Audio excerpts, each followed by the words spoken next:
selama di interview, Mbak. Nah, ini yang saya pikir tadi yang perlu saya explore tadi ya.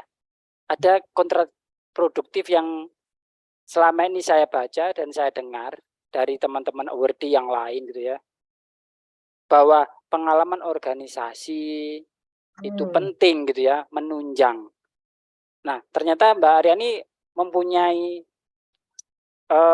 positif yang lain yang unggul, yaitu kemampuan akademik dan kemampuan riset. Tapi ternyata informasi atau sharing dari teman-teman yang lain bahwa pengalaman organisasi itu juga kayak 50-50 gitu ya, sama pentingnya gitu ya. Nah, itu bagaimana Mbak dalam mungkin ditanyakan dalam interview atau seperti apa? Oke, mungkin saya cerita dulu proses interview saya, terus nanti poin yang kedua saya akan cerita bagaimana obrolan saya dengan teman-teman awardees lain yang kebetulan punya latar belakang yang berbeda dari saya ya. Oke. Poin nilai apa yang mungkin bisa teman-teman yang saat ini hadir tarik dan bisa dijadikan kekuatan gitu ya. Ya. Kalau saya gini, karena kebetulan saya orang psikologi ya, Bapak teman-teman ya.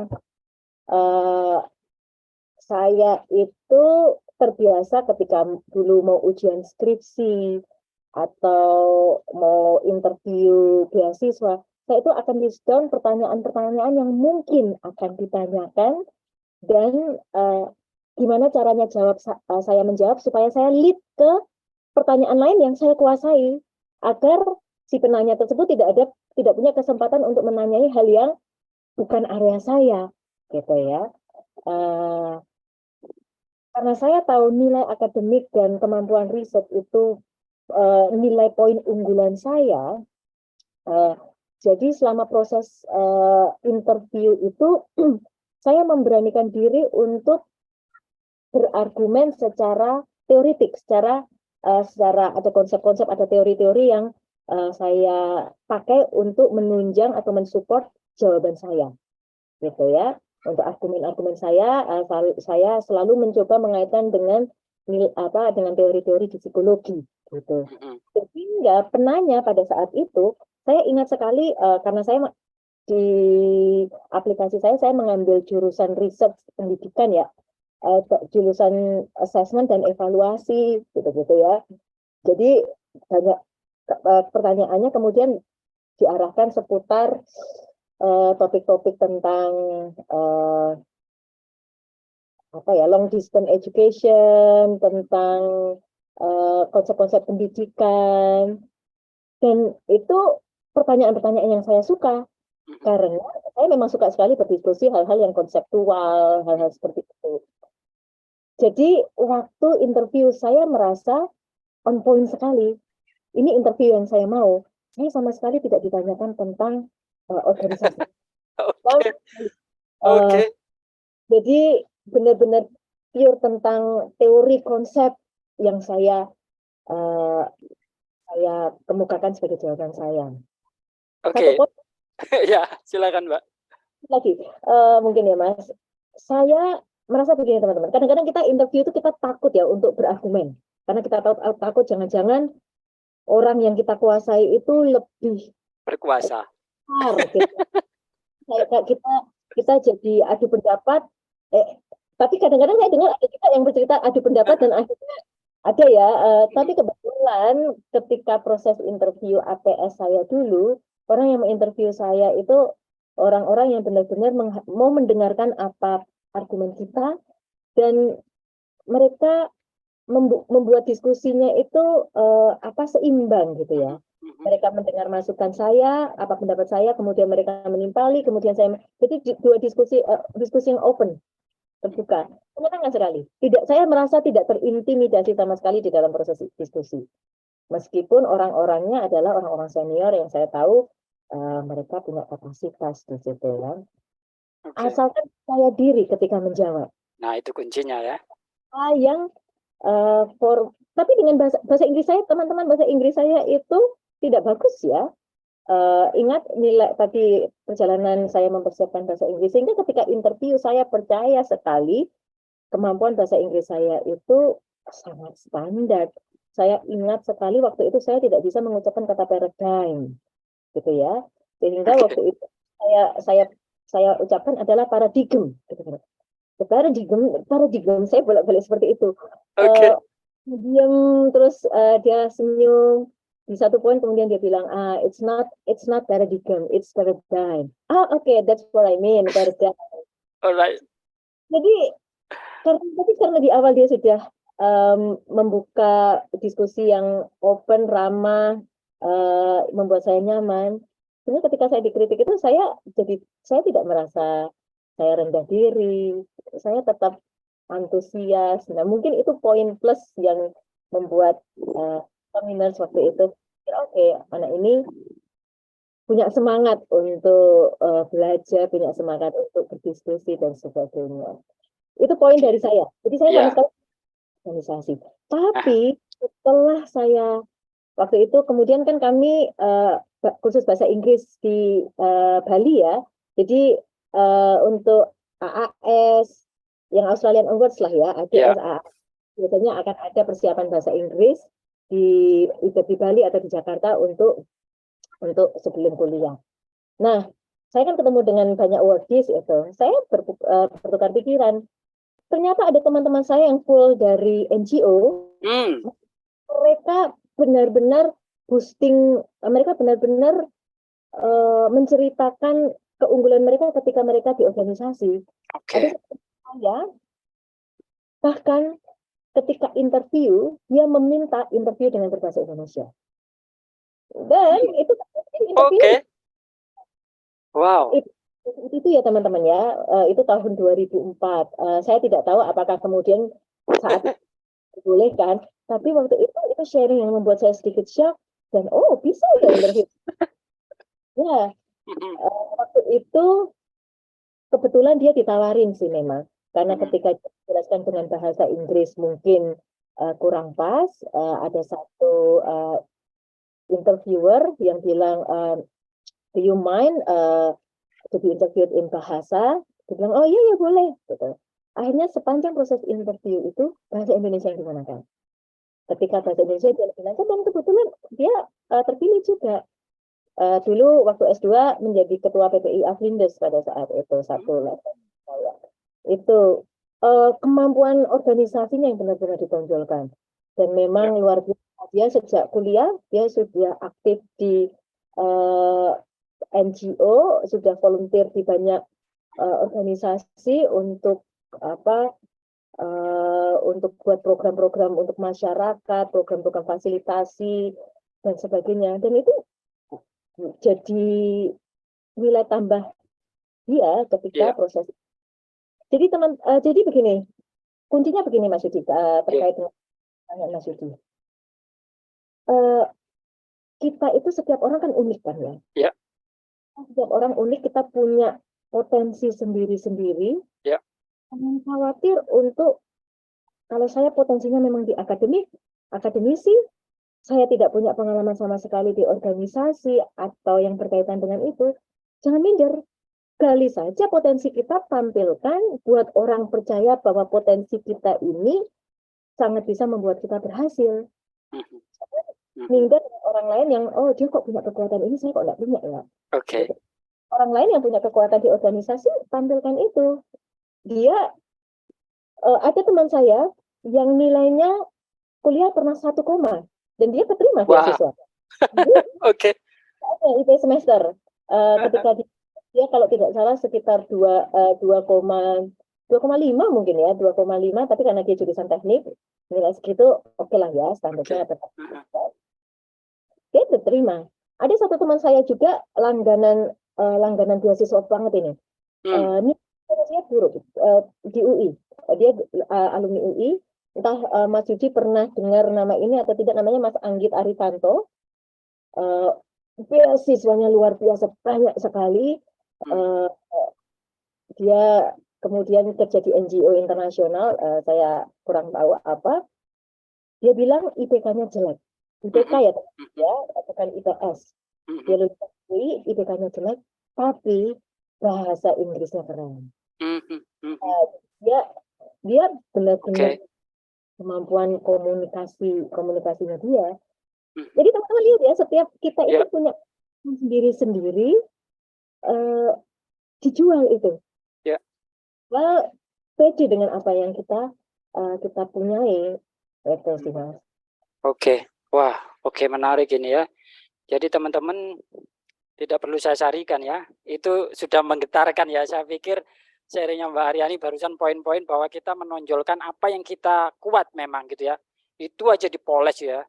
Itu tidak usah mungkin menjadi minder dengan kekuatan kompetitor, let's say gitu ya. Ya gitu ya.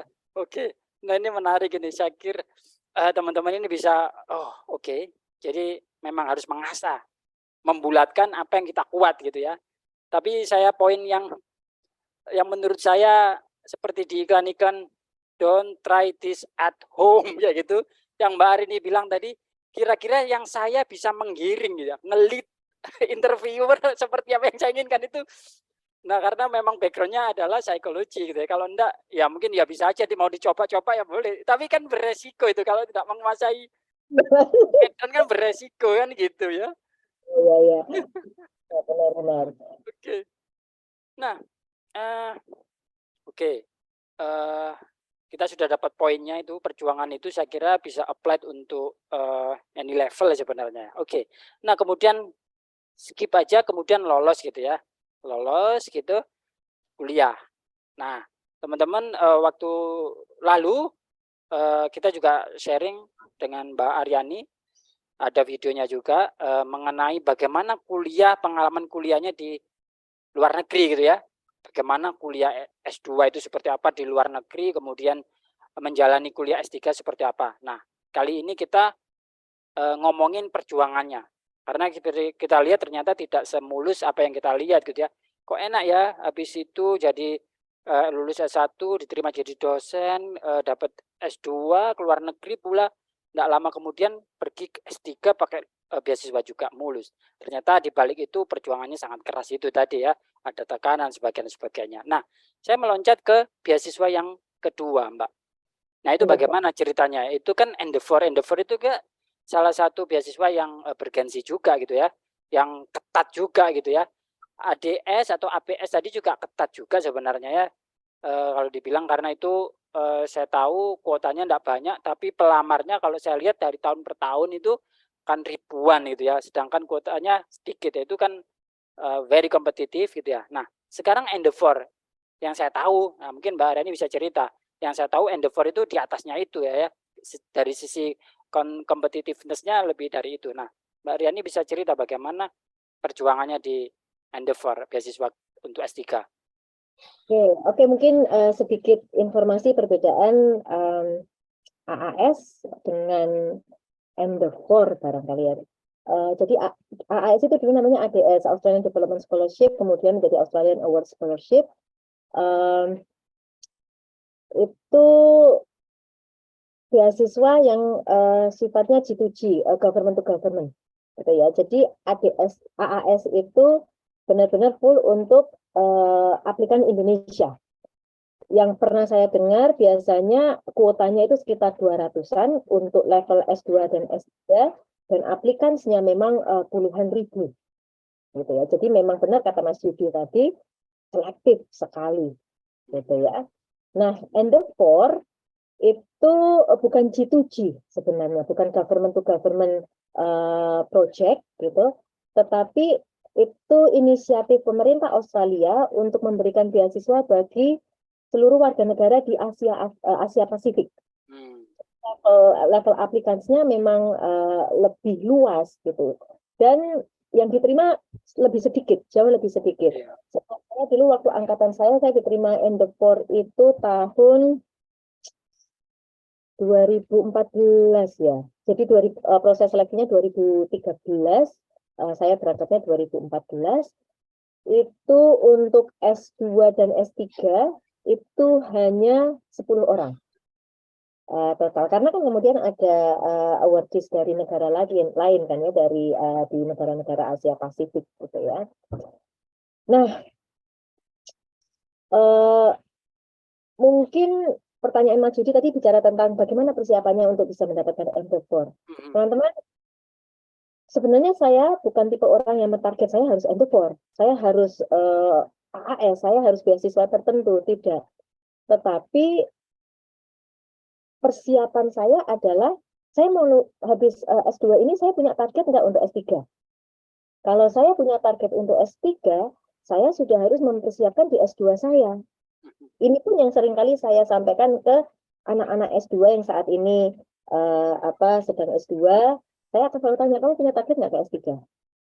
Oh, kebanyakan orang pasti iya sih, kalau bisa saya ingin S3 juga lanjut. Apa yang sudah kamu lakukan untuk persiapan S3-mu?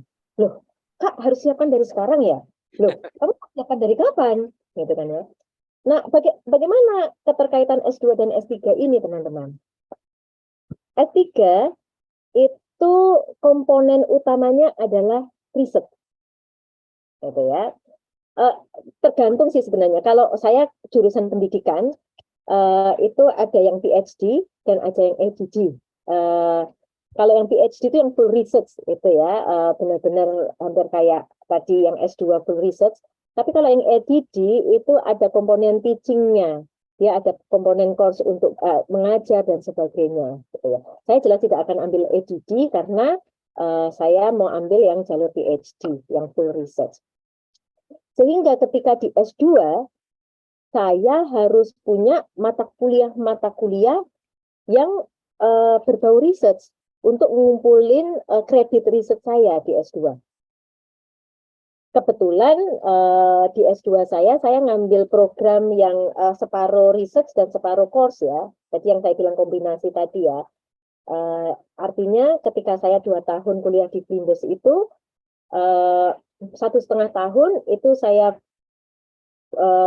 ambil course, tahun terakhir, setengah tahun terakhir, semester terakhir, saya penelitian itu. Saya ambil 22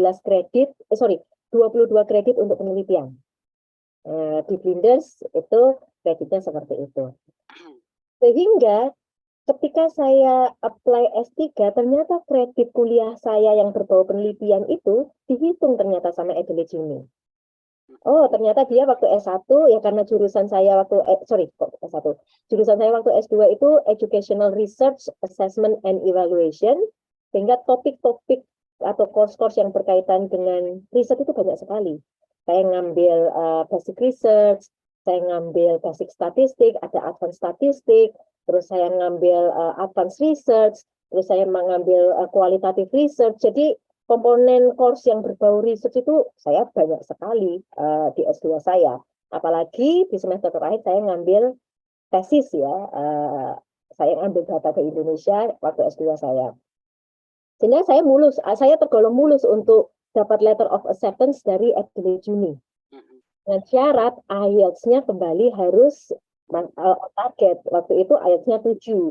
Tapi kan saya sudah tidak dari scratch lagi nih karena S2 jelas-jelas itu posting up dan saya sudah nggak minder lagi dengan bahasa Inggris saya gitu ya. Jadi IELTS saya beres, komponen riset saya pun juga beres ketika S2. Setelah saya lulus S2, saya berusaha publikasi, teman-teman. Karena dengan publikasi itu kredit riset kita untuk masuk di universitas yang kita tuju untuk S3 itu diperhitungkan sekali. Nah, ada kasus teman saya sama-sama lulusan Flinders, sama-sama angkatan saya. Ternyata ketika melamar di Adelaide Uni, dia tidak diterima. Waktu dia bertanya, kenapa kok saya tidak diterima? Gitu kan ya. Komponen riset kamu waktu S2 tidak cukup. Itu bahayanya ketika misalkan kita dari Flinders, apply di universitas lain. Mungkin universitas lain tuh melihat komponen yang kita ambil waktu S2 di Flinders itu nggak cukup komponen risetnya dengan standar universitas saya. Itu ya bayangan saya waktu mendengar cerita teman saya. Tapi akhirnya teman saya itu apply S3 di Flinders juga, dan kemudian dia diterima. Poinnya adalah seperti ini, kalau teman-teman dari S2 mau lanjut ke S3, komponen riset itu diperkuat, teman-teman. Karena itu bahasa Inggris jelas sudah bukan sesuatu yang dipertanyakan lagi, tapi riset ini yang harus dikejar.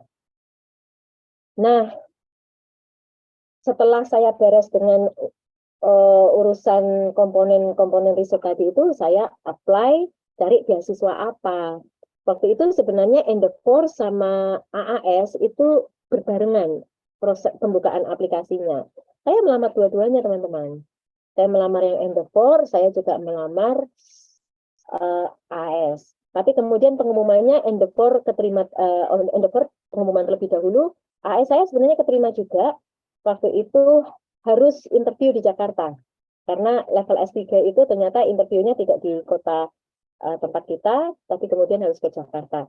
Ya karena saya sudah keterima Endeavor, ngapain saya harus interview AAS lagi? Akhirnya saya ke yang Endeavor.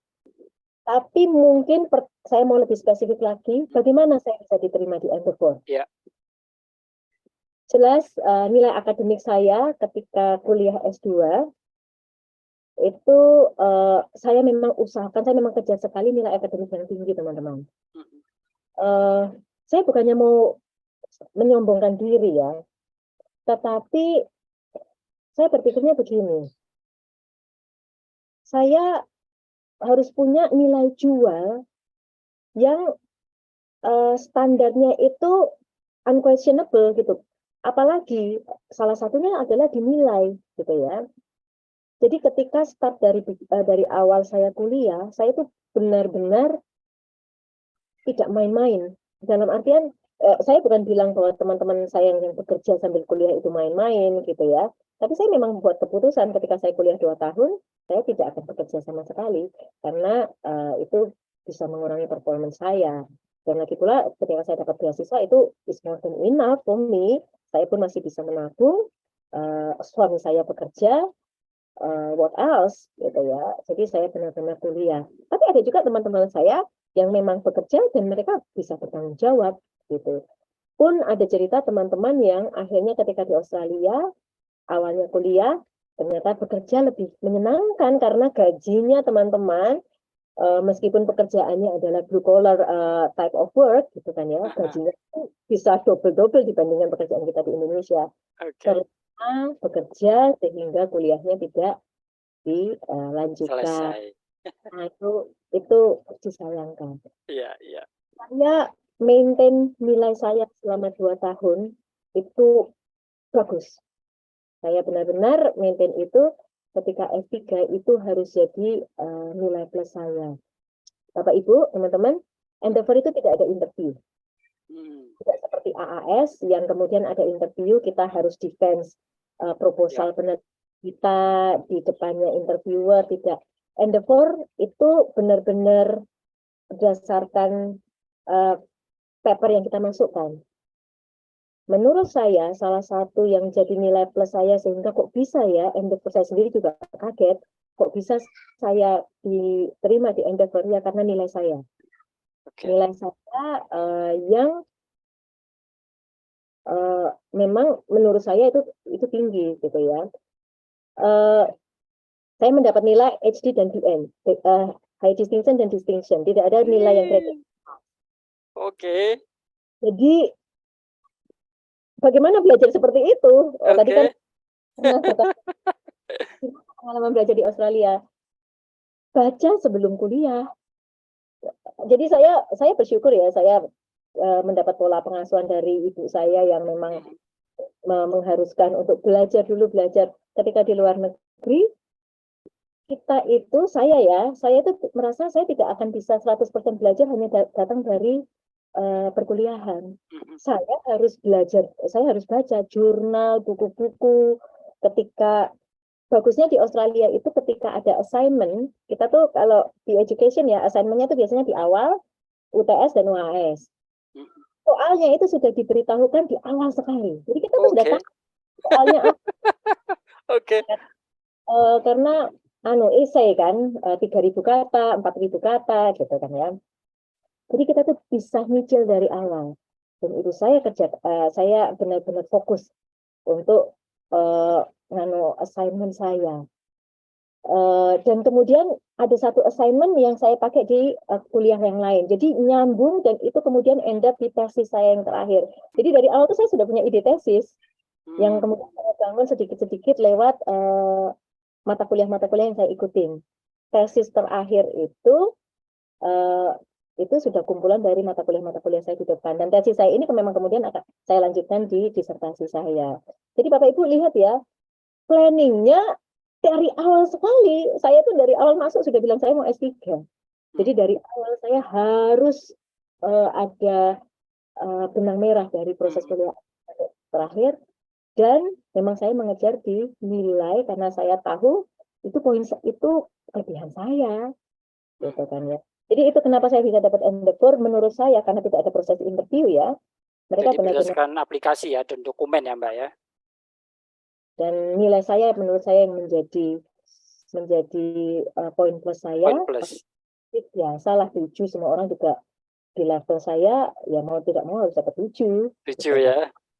Nah, Mbak, ya silahkan Mas. ya, siapa Mbak yang membimbing Mbak atau menginspirasi bahwa saat S2 sudah harus terplanning, ini lanjutannya mesti S3, harus terconnected gitu? Siapa itu